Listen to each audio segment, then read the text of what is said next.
Are you using the power of data to run your business? Getting timely insights and being able to react quickly to changing circumstances. Well, welcome to Monday morning at reInvent. This could be your first session, so thank you for spending it with me. AWS Lambda and Apache Kafka for real-time data processing applications.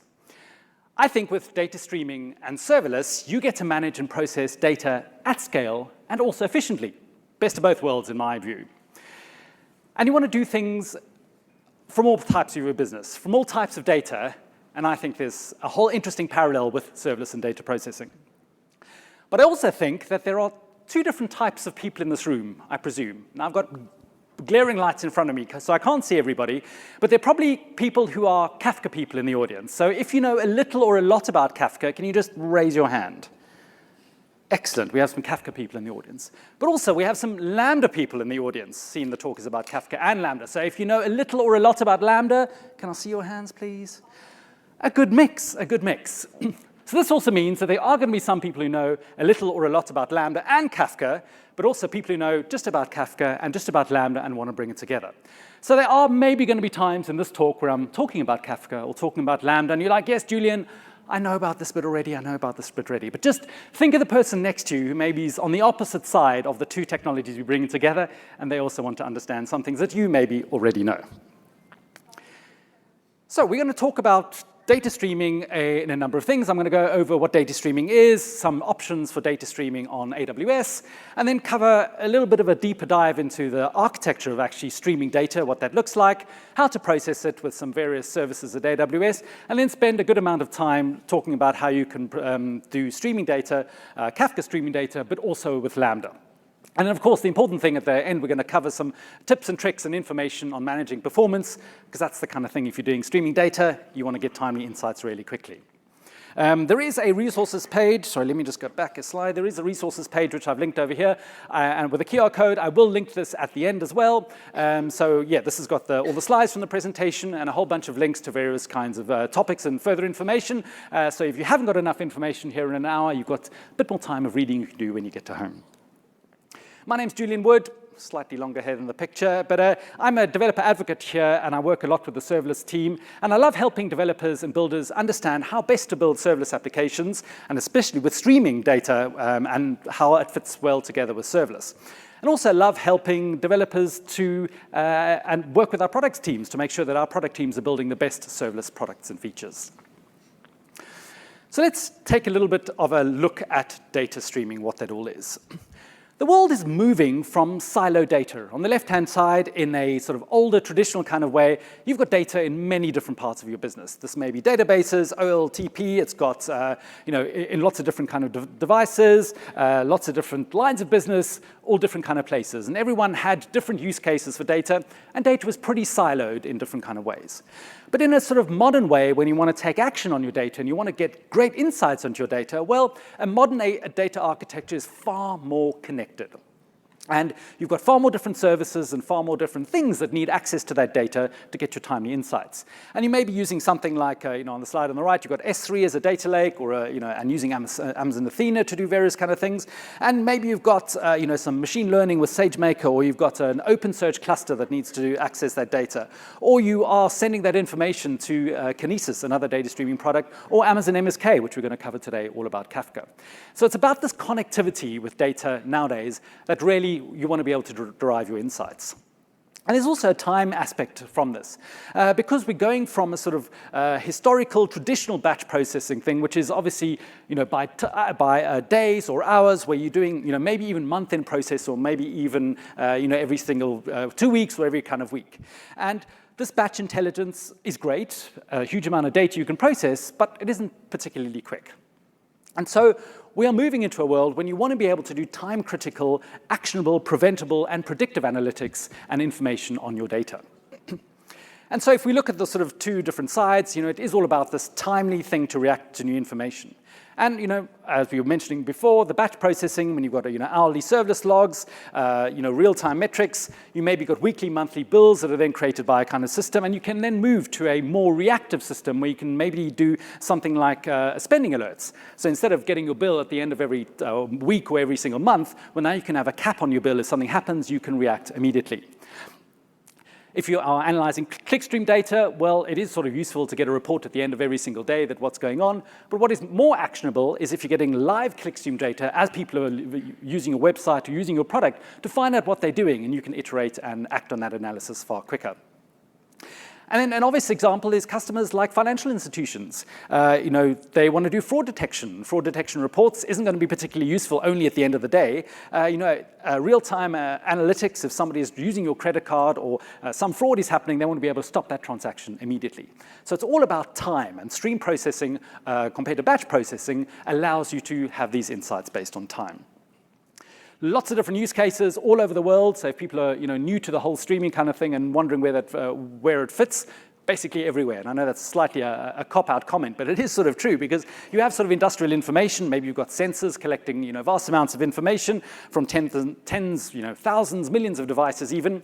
Maybe you're running an online game where you need to keep player statuses up to date. This is what streaming data can do for you. IoT is a sort of well-understood example of you've got IoT data. Maybe it's coming from examples like a set-top box or a consumer appliance or sort of some embedded sensor somewhere, and that needs to be collected. And then when that data is collected, it's often collected in a data lake. And this is going to be where information is going to rest and it's going to sit, and lots of different sources are going to be action that data. And maybe you're going to be using S3 for your data lake, have your information in S3 buckets, and be able to use that as your source of truth and be able to connect all these different applications together. And another example is logs. If you've got application logs, and these can be sent from servers. Even though we're doing a serverless talk, there are still logs that happen from servers and from serverless as well. But these could be logs from desktop and mobile applications, and you can then build applications to continually process this data. Generate some metrics. Maybe you're going to have some live dashboards that you want to do, and then you can aggregate data and maybe move it to another S3 bucket or another data lake. So a whole different ways that you can look at log data. And streaming data is also about a pipeline. So it's not just about what the data is and where it is, but it is a flow of where data comes into your organization and ultimately where it's going to go. And so on the left-hand side, you've got a source, and this is device or applications that are then going to produce this real-time data, and often it's going to be at high velocity. You need some kind of service to then ingest that data. Data from these tens of thousands of maybe IoT devices, they need to be collected and ingested, and particularly in real time. And then that data needs to be stored. So it needs to be stored in order for a received particular amount of time, and then can be replayed indefinitely during that time. And that's a key component about replaying the data, what makes streaming data important. And then there are different ways to connect to and use this data. So you have analytics and integrations. So records are going to be then read, and then they're going to be processed in that order, allowing for the real-time analytics. And then there may be another destination. So the analytics may do something, but also there may be an outcome or somewhere else where that data is going to be sent to. And this could be a data warehouse, could be another S3 bucket, as I mentioned, or maybe an OpenSearch cluster, or maybe an event-driven application. And so if we can think about the characteristics of streaming data, often it is at high volume. We've got clickstream data. If you've got a busy website, you can imagine these could be trillions of events that you need to collect every single day. It is often continuous rather than discrete. It's not a batch process. It's data that's coming from the sensors, maybe every minute, maybe every second. So it's this continual thing that's happening all the time. And a critical thing about streaming data is it's often ordered, because you can imagine a chat application, if the messages are going to arrive at the recipient out of order, well, that's going to be a bit weird, and that's not going to really make sense. So streaming data compared to sort of other kind of queuing data is often ordered messages. And because we want streaming data, there is a time sensitivity component to it. When I was talking about the financial analysis, fraud detection needs to be done as quickly as possible to prevent data losses. And so there's a sort of different kind of thing when I was mentioning about the multiple consumers. Well, this is what streaming data means compared to a queue-based system. A queue-based system is often processing a single message at a time, and then is going to delete that message from the queue. And in a streaming characteristic, there is persistence in that queue. You can have multiple consumers can read that data for different parts of your application at different kind of times. And so you can have multiple consumers for different use cases. So let's now look at streaming data on AWS. Well, we're obviously talking about Kafka, Apache Kafka today. And so what is Apache Kafka? Well, I sometimes kind of think that Kafka has a bit of an identity crisis, because is it an enterprise service bus? Is it a place where you're just going to place all the events that are happening in your business? Is it a place maybe you can put data? Some people use it as a sort of REST API kind of thing, where you just process data and then can place data, and then can asynchronously process it afterwards. Yes, certainly.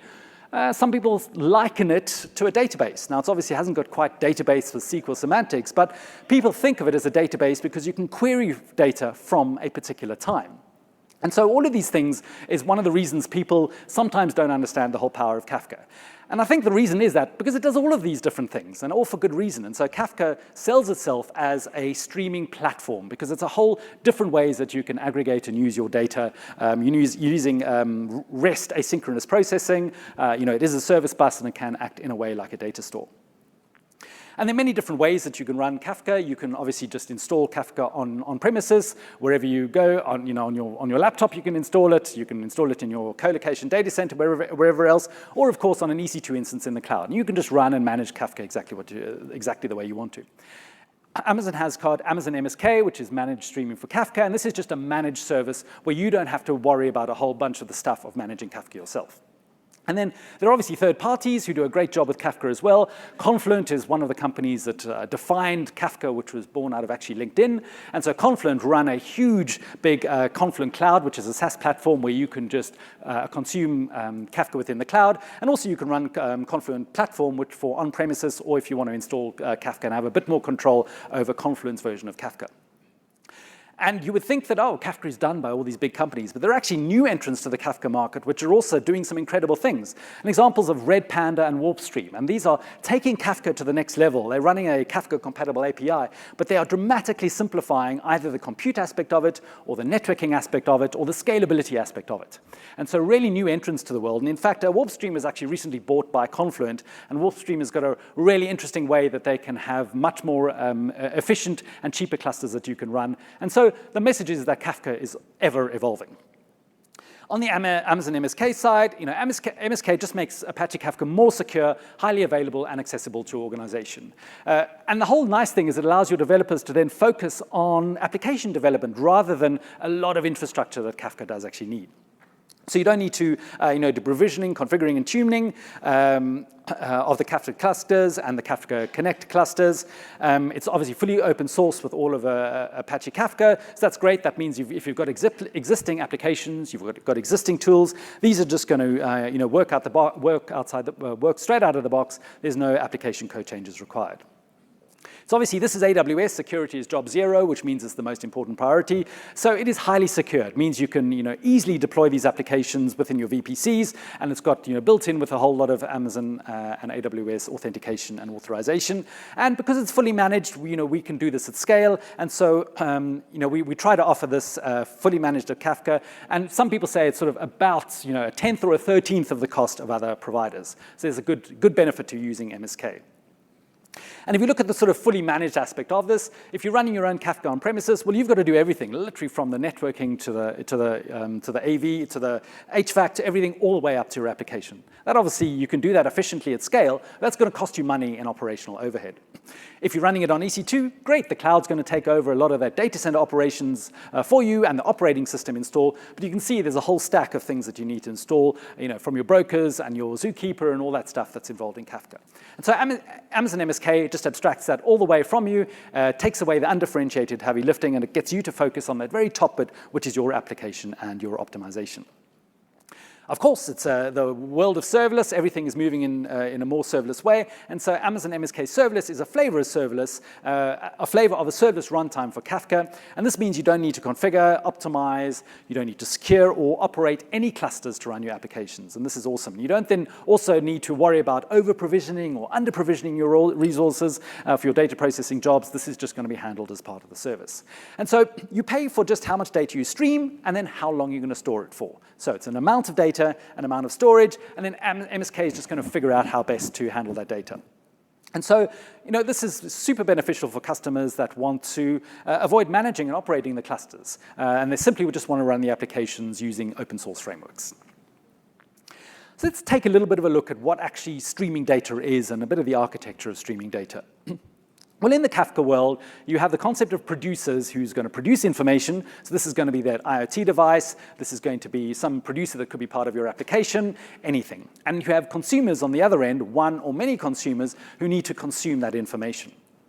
And then you have Kafka in the middle, which acts as the broker, as this middle person. And Kafka brokers are actually EC2 instances with Kafka installed on them for running Kafka. And even if you're using MSK serverless or using Red Panda or WarpStream or all these other kind of things, basically there is Kafka installed somewhere else, maybe a binary or some other kind of thing. And this is called a broker. It's a sort of piece of software that runs and manages Kafka. With MSK serverless, obviously this is managed for you. And then if you look here, we've got a topic. And a topic is a message channel in order to store similar records. Now, you may have a similar topic in your organization for literally everything, or maybe different applications have their own topics, or maybe different departments have their own topics. And it's just a logical separation that you can use for your information. And so here we've got a single topic A, which is what we're going to talk about today. And then partitions is a way to partition the data. And this is a way that Kafka allows you to manage processing and throughput. And so then different partitions are then replicated across different brokers for high availability. So you can see here, I have a single topic, topic A, but I've got two partitions, partition 0 and partition 1. And having those two partitions allows me more throughput for my topic A, which are then going to be replicated across brokers. In this example, I've got 3 brokers. You could think of these as probably installed across 3 availability zones. And that's the way that you can have high availability for Kafka. If we then look inside a Kafka partition, well, what is that? Producers are then going to put messages onto a particular partition, and they're going to be able to specify that. And each partition is an ordered set of records. So records are always in order for a partition. And new records are then going to be added to the front of the part, and then older messages just naturally age out in terms of 2 different ways. Either they're going to age out by storage, so you're going to set up your Kafka cluster to say, I need to store 1 gig of data or 1 petabyte of data, whatever. You're going to figure that out. And then as your data storage reaches, those records are just going to age out of the system. Another very popular one is by time. So you may say that I want to run Kafka and I want to store 1 day's of messages or a year's worth of messages. And so, after that day or after that year, the messages are just then going to fall out of the topic at the end, and you are going to be able to keep that amounts of data, the amounts of records, either by storage or either by time. And so how do messages then land up on a particular partition?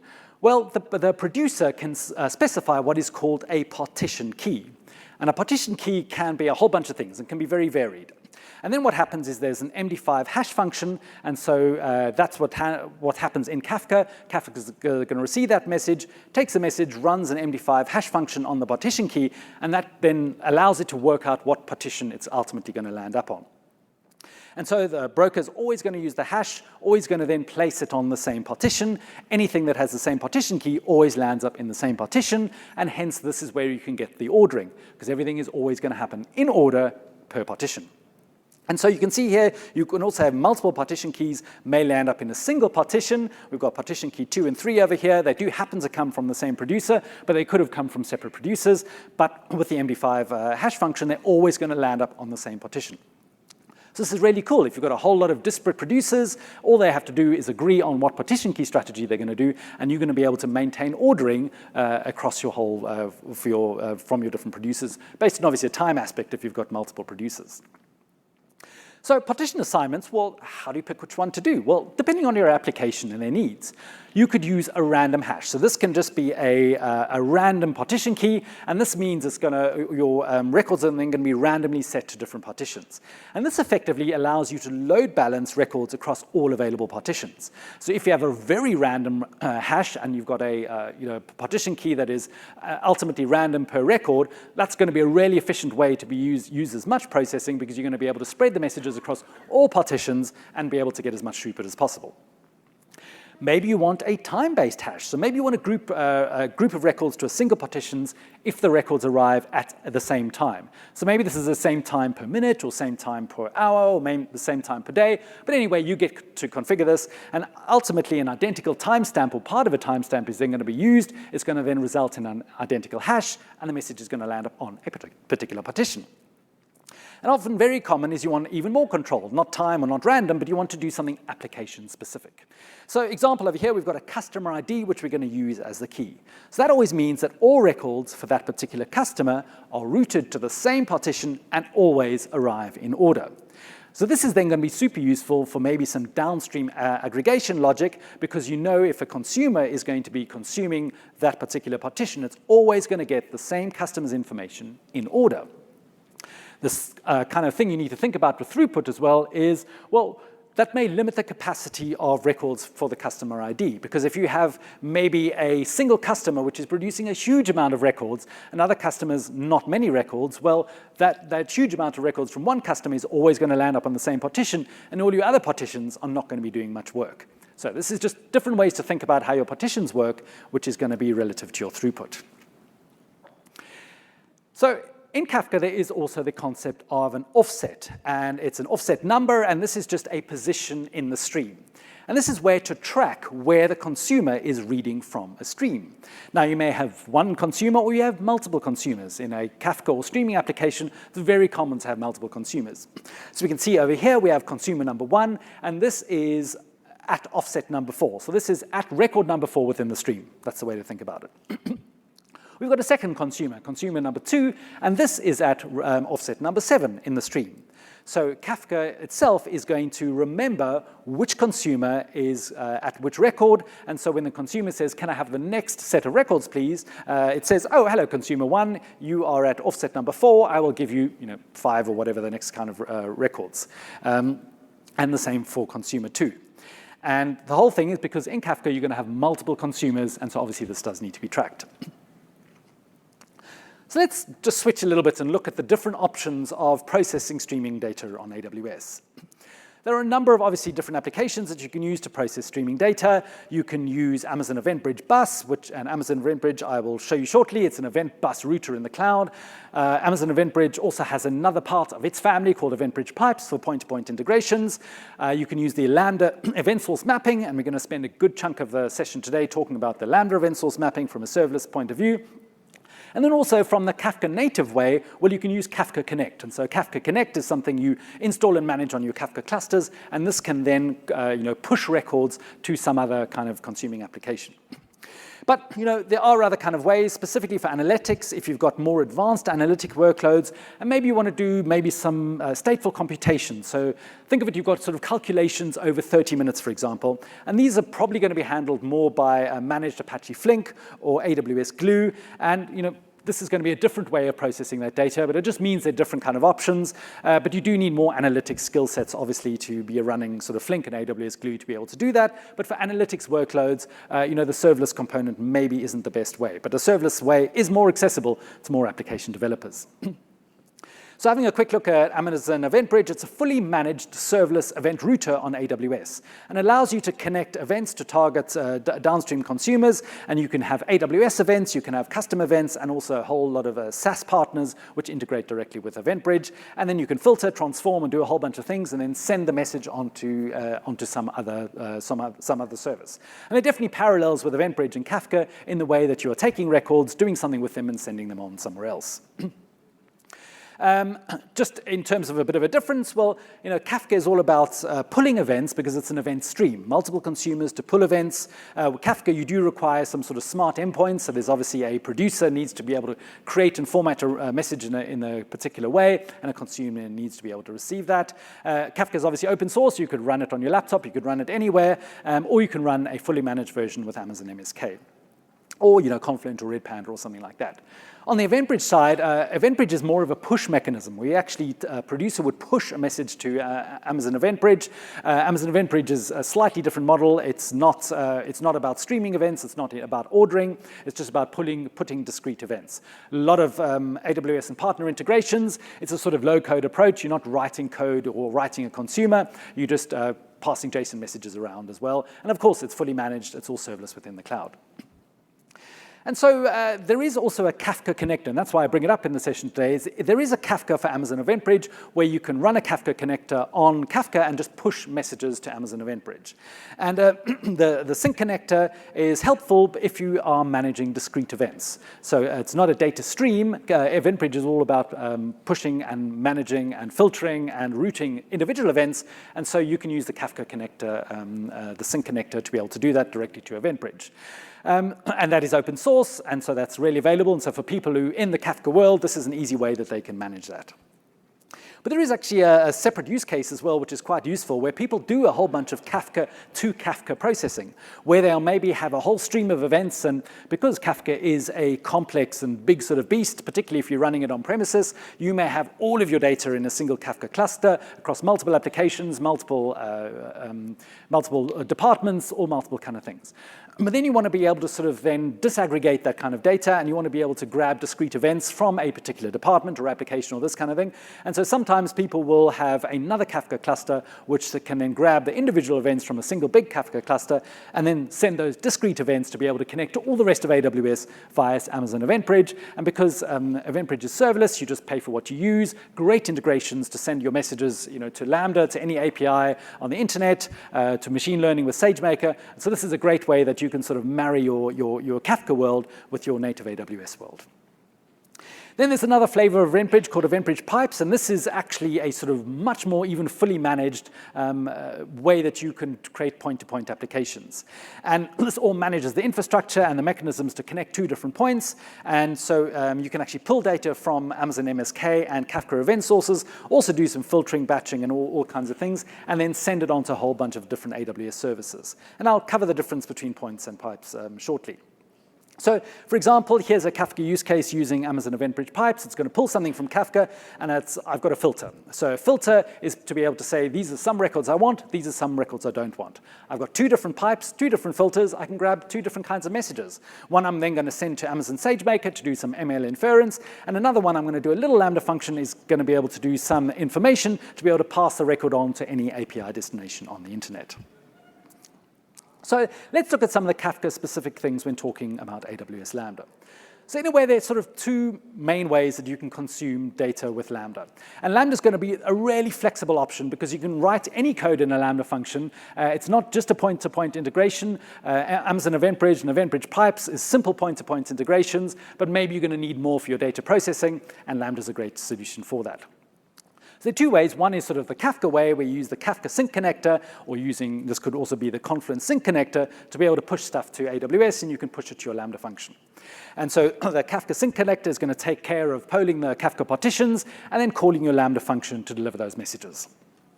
Or you can use the sort of really built-in native integration with Lambda, and this is called the Lambda Event Source Mapping, the ESM Event Source Mapping. And the Lambda service runs this ESM on your behalf, the event source mapping. It's going to poll the Kafka clusters and just going to send the messages onto Lambda. Now, either of these two approaches are really good because you're not actually going to be writing the polling code yourself. So just briefly, a little bit more information on the sync connector. The sync connector can actually call Lambda synchronously or asynchronously. And then in synchronous mode, the records within the topic and the partition are going to be processed sequentially. And then records within different partitions are then can also be processed in parallel. And then you can, if there's a success response which comes from Lambda, you can also then send it to another topic to track that in kind of information. So in an asynchronous mode, as in with all asynchronous, it's sort of fire and forget. That's a good way to think about it. Records are then going to be processed on a as-needed basis. So you just send the message onto Lambda. Lambda goes, yep, I got the message for you. Your Kafka processing can carry on, and Lambda's just going to do all the processing asynchronously on a best effort sort of sequential basis. And so it's interesting to know that because Lambda can be called asynchronously, it has at least once semantics. So that means the processing may happen more than once because we need to do the error handling and we need to do retry logics. So your functions do need to work idempotently. If you're not sure what idempotently is, idempotently means doing the same action once and getting the same result. So an idempotent thing you really want is if you charge your credit card twice for buying a coffee or whatever, that kind of thing, you only want to be charged charged once, even if Starbucks or some kind of coffee shop, for instance, has some kind of issue and they do a retry, you don't want your credit card charged twice. So that's idempotency, that you're only going to be charged once. Your message is only going to be processed once. And the Kafka sync connector then scales to a soft max of 10 connections, and you can request more from Confluence. And then MSK Connect, that capacity is then handled based on how many workers you've got. In terms of error handling, the error is written to an error topic and then proceed. And because Lambda can be called synchronously or asynchronously, if it's synchronous, it's the same kind of thing. The Kafka needs to do the retrying by itself. And then in an async mode, well, Lambda's going to sort out that, and it actually puts the message on an internal Lambda queue and is then going to do 2 retries in addition to the original attempt. You can also push any failed messages onto what is called an on-failure destination. I'm going to cover that shortly. So this is going to be something that you never want to lose messages. So lots of options available for doing your Kafka processing with a sync connector. So let's cover the sort of meat of the topic today, which is talking all about the Lambda event source mapping and how that works with Kafka. So the Lambda event source mapping is a Lambda polar resource that reads items from a source. And Kafka and MSK is just one of the sources. You could use Kinesis, which is another stream processing service from AWS, or this can be DynamoDB streams, it can be SQS, it can be Amazon MQ. Lambda ESM is able to pull from a whole bunch of different services. And these pollers are going to pull messages from these services, it's going to optionally filter them, it's going to batch them up, and then ultimately send them to your Lambda function for processing. And I said before, we're going to run these polars on your behalf. You don't need to manage any code to do this. You don't need to write code to then manage the offset for partitions. The Lambda service is just going to take care of managing that offset, and all you need to do is write your business logic. And the cool thing is in most scenarios, this is actually free. We've got a slight new addition for Lambda polars called provision mode, which was only released last week, which I'll cover shortly. But ultimately, the polar resource in Lambda is free for most of your use cases. Anything free in my book is super useful and worth looking at. So the benefit of using Lambda to stream data processing is that Lambda is going to also manage the scaling. That allows you to focus on your custom business logic, what your Lambda function is going to do, how it's going to process, how it's going to analyze the data, and instead of worrying about the underlying infrastructure. And Lambda supports a number of runtimes natively, so this can be Python, Node, .NET, Java, but you can also run custom runtimes. And we've got customers running PHP, PowerShell, even COBOL. Lambda is really language agnostic. You can really run any language on Lambda. And this is actually super useful in a Kafka world because it means you can have multiple different consumers and you have multiple different teams. Now, Kafka is obviously very Java heavy, so your Java consumers, your Java application developers may be helpful to write Java code, but maybe you've got some kind of machine learning analytics, and this team is super efficient on Python. Or you've got some other team who's really efficient on .NET. Well, the cool thing is with Lambda and the event source mapping, they can use the language of their choice because Lambda is running the polar, so they don't have to worry about which language it is. You send your messages to Lambda, use any language to process your data from Kafka. It's no longer in just a Java world. In the event source mapping, you get to configure your starting point for your records, process new records or old records. I'll cover that shortly. And then the records are delivered to your Lambda function, and you can configure then how many messages are in a batch, up to 10,000. And then once the Lambda function finishes the processing, it's then going to return that result to Kafka. And you may be wondering, hang on, you heard a bit about this before. Well, Event Bridge Pipes actually uses the Lambda event source mapping resource all under the hood. And so you can use Event Bridge Pipes for simple data transformation, point-to-point integrations where you're just doing a little bit of transformation or that kind of thing is really simple. Or you can use Lambda for more complex workflows where you need to aggregate more data or you need to pull things from various different event sources or do different things like that. So Lambda is definitely the more feature-rich option. So let's have a look a little bit deeper inside the event source mapping service. So the event source mapping, as I said, has a polar on the left-hand side, and this is every single second. This is then going to poll the Kafka brokers and poll the topics and the partitions to get information and check whether there are any new messages available. And so first thing is you can configure, well, where's it going to start within the Kafka stream, and this is part of the event source mapping configuration. And so you've got options over here. You've got the trim horizon, so this allows you to start reading at the earliest record that is in the stream. You've got at a specific timestamp, so say you want to, 10 hours ago or 3 hours ago or at a particular individual point in time, that's when you can start processing from, or you can start processing just from whatever the latest message is in the stream. Now, once you do click OK, you want to do latest, the event source mapping has to spin up a polar. It's got to spin up some infrastructure behind the scenes. You don't have to worry or care about that, but it does take a little bit of time. I mean, it is a few kind of seconds, and so when you click on the OK button, you may not be getting the latest record as when you clicked OK, but once the polar resource is up and running, then you're going to be getting the latest record once it is configured. So just when you're realizing that, thinking, hang on, I'm not getting the latest messages I thought, that's the reason why. It's interesting just to talk about a consumer ID, and so for Kafka, you can actually configure a consumer ID on the event source mapping creation. And the consumer ID is what uniquely identifies a consumer in the Kafka world. And this works for MSK, it works for self-managed Kafka event sources, Confluent, anything. If you don't actually specify a consumer ID, well, the Lambda event source mapping is just going to create one. It uses a UUID and identifies this as a new consumer. And just to note, when you actually delete an event source mapping, it does not actually delete the consumer group ID because you may want to use it elsewhere. So why would you want to create a custom consumer ID? Well, when Kafka is then going to see a new consumer is now connected to the cluster, it is going to then realize if you use a custom consumer ID, well, hang on, this is either the first one or I'm joining another consumer ID.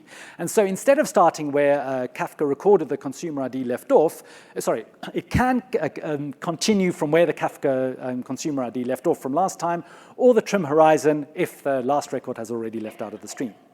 And so the use case for this is often in disaster recovery workloads. So if you're using something like Apache Mirror 2, for example, you're going to duplicate your Kafka cluster somewhere else. You can use a custom consumer group ID to then process messages from the mirrored Kafka cluster. So if something goes wrong, you can fail over your Kafka cluster, and Lambda can just carry on where you had previously left off, which is super useful. So the polar now has the records. It's grabbed the message from the Kafka cluster, and now you can optionally filter them. So this is obviously useful if you don't want to process messages that you don't need, or you've got multiple consumers that maybe only need to get a message from one application or one particular business unit or one particular anything really.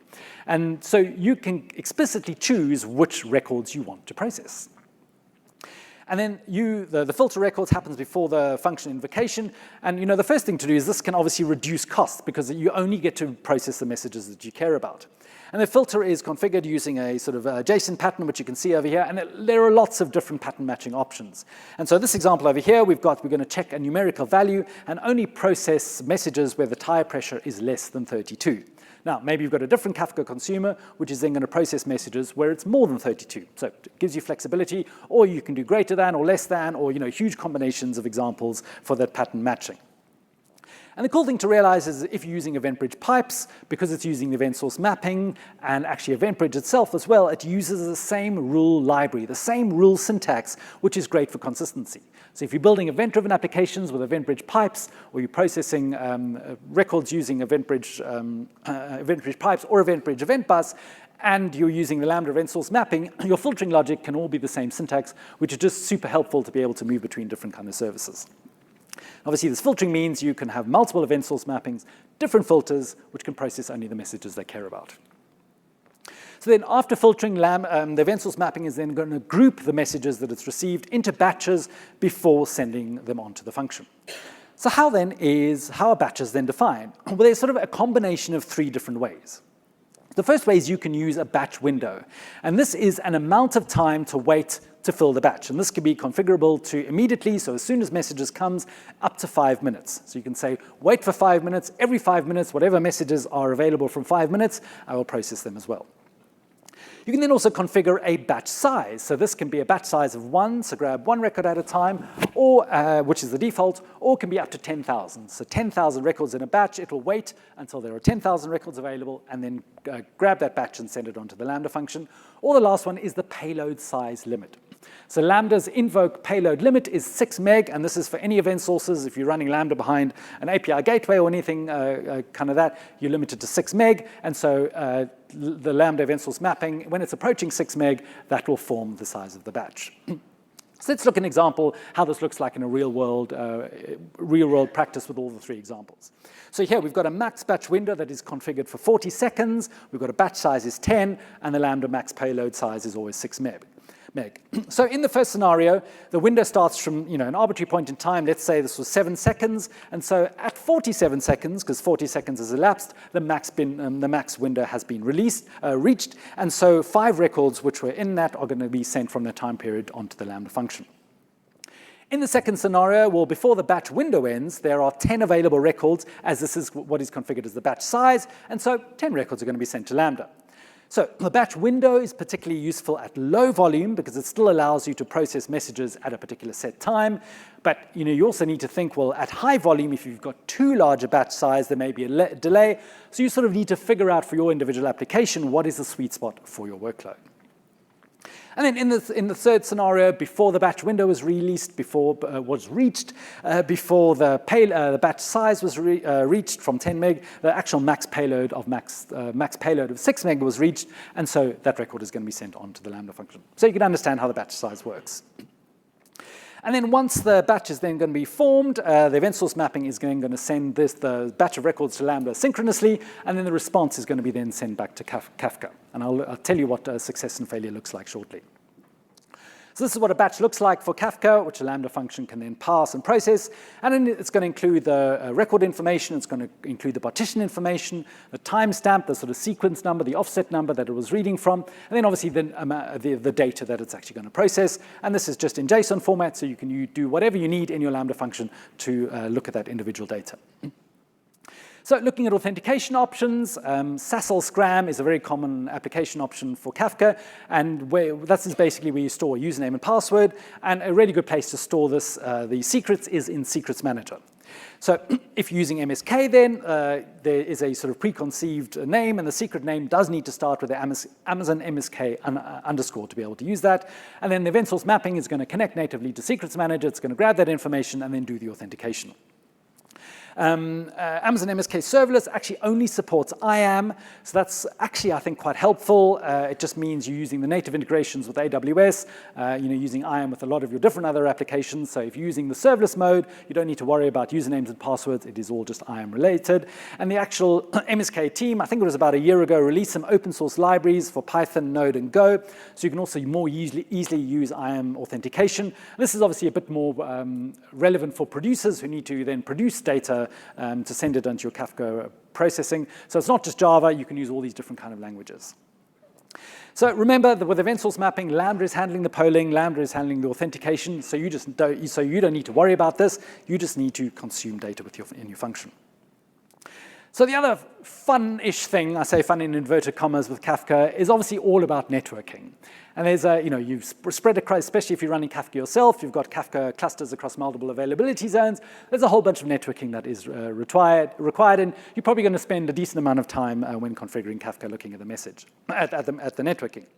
So if you're using self-managed Kafka, the networking configuration when you consume from Lambda is similar to a Lambda function because it is just generally available on the internet. So by default, the event source mapping has access to the WAN, but it isn't then configured for access within a VPC. And so you get to configure specific subnets and security groups to be able to access a Kafka cluster. So the Kafka cluster, the ESM can access a cluster that's reachable from a VPC in the same or also a different account that's going to contain the Lambda function. So that is super useful to be able to have cross-account connectivity. So for the Lambda function to then be able to poll the Kafka instances, you need to ensure that there is a NAT gateway running in the public subnet of each region. Now, obviously, you can do this in dev and test. You can have a single NAT gateway in one availability zone for test and development workloads. But really, if you're running a production workload, you want to make sure that this is highly available. And it's recommended to have one single NAT gateway available in each availability zone.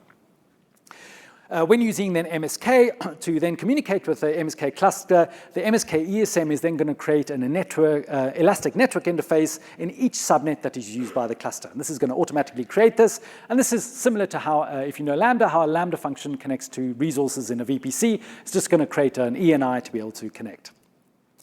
Now, it's worth noticing a slight nuance that the MSK ESM doesn't actually use the Lambda functions VPC settings. Instead, the ESM is going to automatically use the subnet and security group settings that's configured on the target MSK cluster. So the event source mapping is going to talk to cluster and say, give me your security information and your security groups, and use that to know where to connect to. So there are some rules that are required. The MSK cluster security rule must grant inbound access to and from itself and also outbound traffic to and from itself. And then you need to add a security group for one of the authentication ports that the broker uses. And in the resources page, which I'll share at the end again, it's got all the different ports that you need for different communication options, authentication options. So your MSK VPC also then needs some outbound network connectivity. And this is only required for the on-demand mode. Now, the new provision mode, which came out last week, actually simplifies all of this because you don't need any of this. The provision mode, and I'll explain what that is shortly, you don't need to use that for this. So this is if you're using on-demand Lambda event source mapping scaling, this is the networking you need to set up. So initially, you do need to have, needs to connect to Lambda and needs to connect to STS, which is a secure ticket service. And this is so Lambda can assume a role to be able to invoke the Lambda function. And of course, if you're using SASL Scram or some other authentication options that use Secrets Manager, you need to access that too. And so you can do network connectivity to AWS services using VPC endpoints or NAT gateways. And then for VPC endpoint, you then need to create one for Lambda, for STS, and as well as Secrets Manager, if required, from your private subnets. So just setting up this, and if you're using VPC endpoints and all this kind of thing, this is the standard stuff you need to set up anyway to be able to connect to your Kafka clusters, and you just need to do this with Lambda as well. So if you're using NAT gateway, you must make sure that there's a NAT gateway in the public subnet. For dev test, you can use one, but for production workloads, do the right thing and make it available across multiple AZs. So let's talk about how Lambda scales when connecting from an MSK cluster, or not just MSK, but any kind of Kafka cluster. I've just spotted I had Amazon MSK to Lambda. It can be any Kafka for Lambda. So when you originally create the Kafka event source, Lambda is going to allocate one consumer polar to process all of the messages in the topic. So a single polar for all of the messages across all of the topics. And so this initial scaling is going to be moderately fast. A year ago, Lambda actually came out with event source mapping higher initial starting process. So it's going to start up as quickly as it can, and then it's also going to be able to invoke multiple functions for scaling. So you may have one single polling resource, but this is able to use multiple Lambda functions to do that processing, obviously within order, within a partition. And so Lambda is going to be able to automatically scale up or down the number of consumers based on the workload. You don't have to manage this just happens for you. Basically, what Lambda does is it evaluates the consumer offset of all the partitions in the topic every single minute. So every single minute, it makes a decision. If the lag is going to be too high, this means Lambda can't keep up with the processing the records from the partition. So what Lambda is going to do is automatically add additional polars for the topic, which is then going to scale out to more Lambda functions. And this process can take up to 3 minutes. So you've got a sort of 3-minute delta. You've got a whole bunch of more information. Lambda realizes after a minute it needs more polars to be able to keep up, and it takes then 3 minutes to be able to create those polar resources and set them up. And then Lambda can basically scale up the consumer polars to less than and equal to the number of partitions. So you'll never have more Lambda functions than partitions. And this because you need to preserve the message ordering per partition. So the maximum number of consumers is always one consumer per partition of the topic. Makes it all clear and simple to be able to keep that ordering. And this also then works together for managing your throughput. So let's look at the processing. The Lambda service is then going to poll the partition once per second for a set of records and then synchronously invoke the function with a batch of records. If the processing is successful, fine, it's just going to go on to the next batch of records and poll that as well. Well, if not, the retry and error behavior is then going to depend on the event source mapping configuration. So using the default settings, Lambda is then going to invoke the function again with the same batch of records. And it's going to continue to do this until the batch is successful. All the records are going to disappear out of the stream based on the storage or based on the time. So what does this tell you? If you've got some kind of problem with your processing, in order to keep up the ordering, Lambda is just going to keep trying and trying and trying again. And you can basically land up, it's not quite an infinite loop, but it is going to reprocess all the time until you sort something out. And this sounds maybe horrific to you, thinking, I'm going to stop all of my stream processing, but you may actually want that because you want to strictly maintain the ordering, and so this is something you need to handle, and this means you need to handle the error handling correctly to be able to stop blocking your stream. So if there is an error in the batch and you don't want to retry processing the whole batch ad infinitum, you can then now configure what's called a failure destination. And so this will then send the batch of records to there. Two different options. You can use SQS and SNS, and this just sends the metadata of which record it is that is failed or which batch of records it's failed. And then you can have some other process with another consumer, some other application that can then reach into the Kafka topic, grab those messages, look at them and go, oh, my Lambda function code isn't being able to handle this correctly, or I've got some kind of error, or my producer is now producing new different kind of messages. And then you can sort of reconfigure your application and then reprocess that messages and get everything flowing, but you're not stopping the processing happening in the background. Or you can use S3, and that's actually then going to send the whole invocation record, and that's going to store that durably in S3. That's also a nice, safe way to not lose records, where you can just keep everything in S3 if you're not sure if you're going to be able to process that message before it ages out of the stream. So over the past sort of year or two, there have actually been a whole lot of different new Lambda and Kafka features. And it's worth sort of highlighting them on the slide, because when we come out of these every sort of 2 or 3 months, people don't realize they all sort of fit together. And so I mentioned earlier, we've got a faster initial scale up and actually far slower scale down. So the whole idea is Lambda is going to do as much as it can to be able to process your messages as quickly as possible. The provision mode, which is all about Lambda being able to pre-provision resources, going to cover that shortly. The on-failure destination, so that came out, I think, in 2013. So that's when you can send those failed records onto various, from Kafka ESMs to SQS, SNS, and also now S3. And the different configuration options, you've got the starting position, that at timestamp was a new thing that came around, and the filtering syntax being the same as event bridge was new kind of things, and the simplified networking for provision mode. So let's have a look at performance. So Kafka and Lambda is all about processing things at scale. And so this is actually a graph when we came out with the new, more quicker startup of the Kafka polars about a year ago. And you can see the blue line has got a whole bunch of messages that appear on the Kafka cluster. And you can see Lambda is going to scale up concurrency, the number of parallel invocations on the orange line pretty quickly. As quick as possible, it's going to realize there are messages to processor. Lambda's just going to scale that up, and it's going to then keep that concurrency as quick as possible to be able to drain that partition. And you can see at the very end, quite a sharp drop-off. It means that Lambda's going to keep going, keep running, keep processing those messages to be able to do this as efficiently as possible. And then last week I mentioned we've come out with this new provision mode. And this is a way where you can actually pre-provision resources in advance to be able to handle expected sudden spikes in traffic. And this is really for applications that have sort of stringent performance requirements, and you want to make sure that your Lambda polars, there isn't any 1 minute waiting or any 3 minutes for adding additional polars. It's just going to be there for you. And there are 2 different settings you can do. You can do the minimum amount of event polars, between 1 and 200, or there may be reasons you actually want a maximum amount of event polars, and this could be to protect a downstream resource, or just have some configuration over that. And so there is actually a charge for this. The normal event source mapping I said was free. That is all great. But if you do want stringent performance requirements, you want to set this up really quickly, well, this is what you can do, and you can use the provision mode. And there's this event polar unit, which is a sort of billing metric that you can use for all about throughput. And the cool thing as well is if you do use the provision mode, well, basically we swallow the costs of the networking setup of those VPC endpoints, so you don't need to configure AWS Private Link or NAT gateway. So that is also a sort of simple benefit. You get some easier networking if you use the provision mode. So let's chat about measuring performance.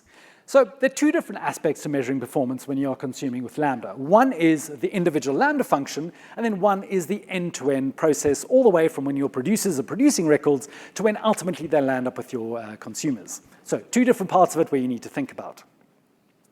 And The first thing is to understand the baseline, understand what's going on in your normal application running.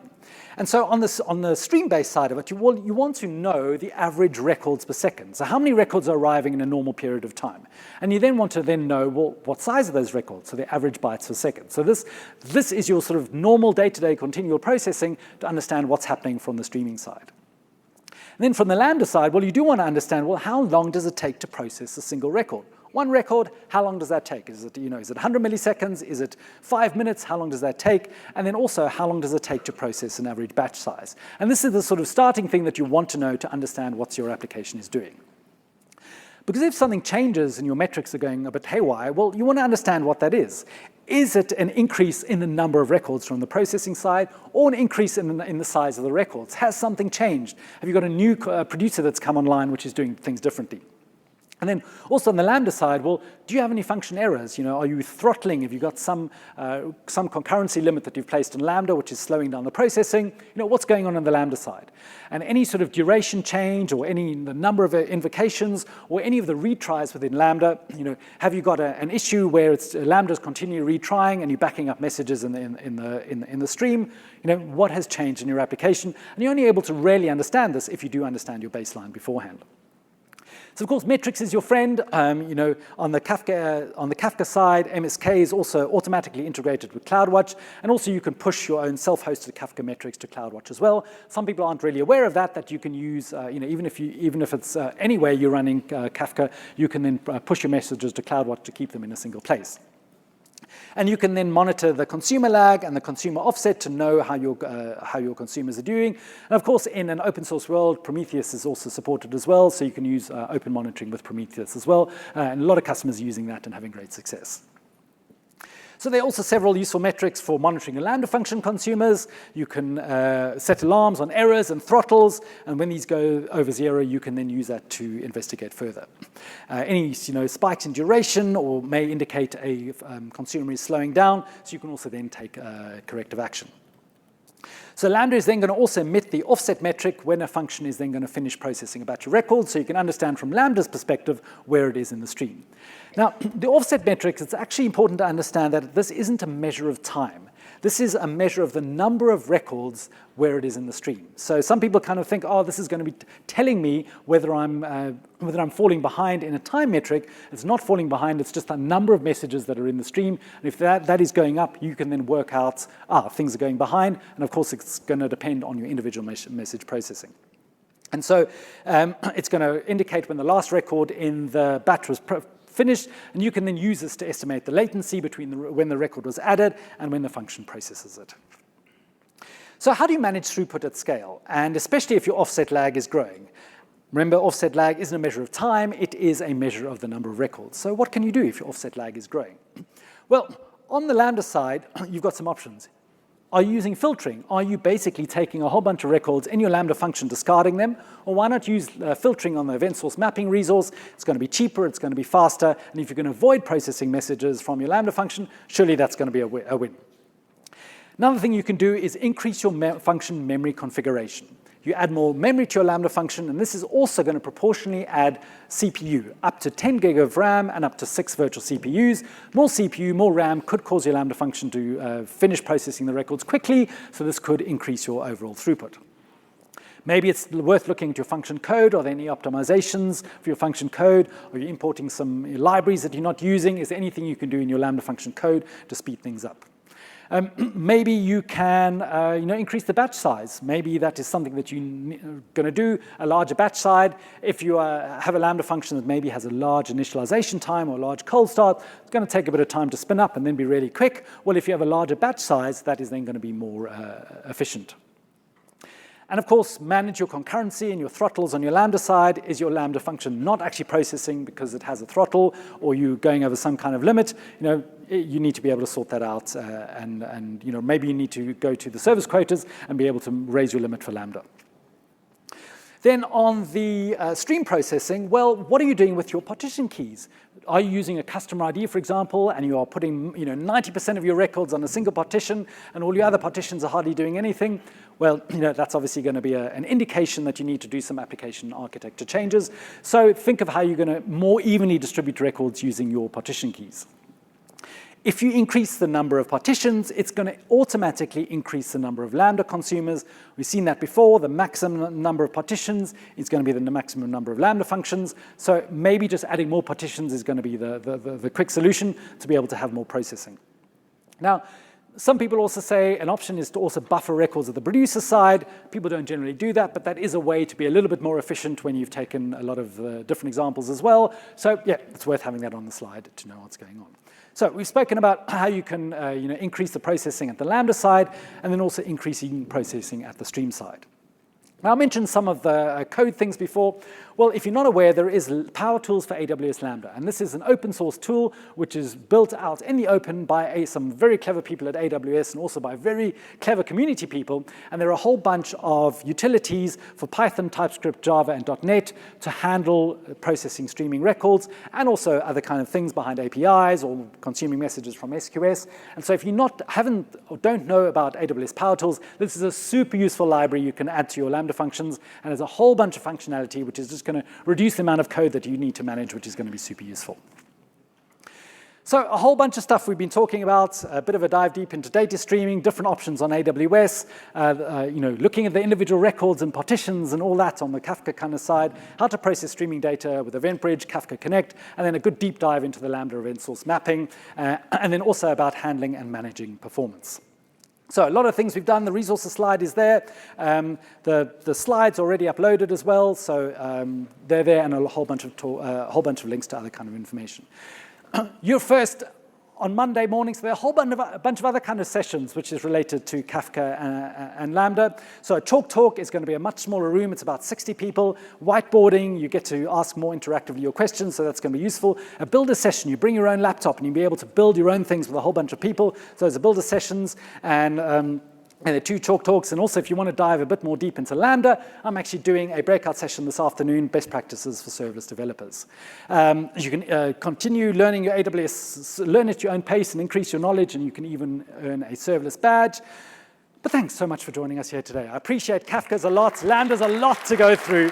And I appreciate you spending time with us, and hopefully I'm able to help you make the most of your data processing applications with Lambda. My contact details are over here, and I'll be around for questions if you need. And enjoy the rest of your reInvent. Thank you very much.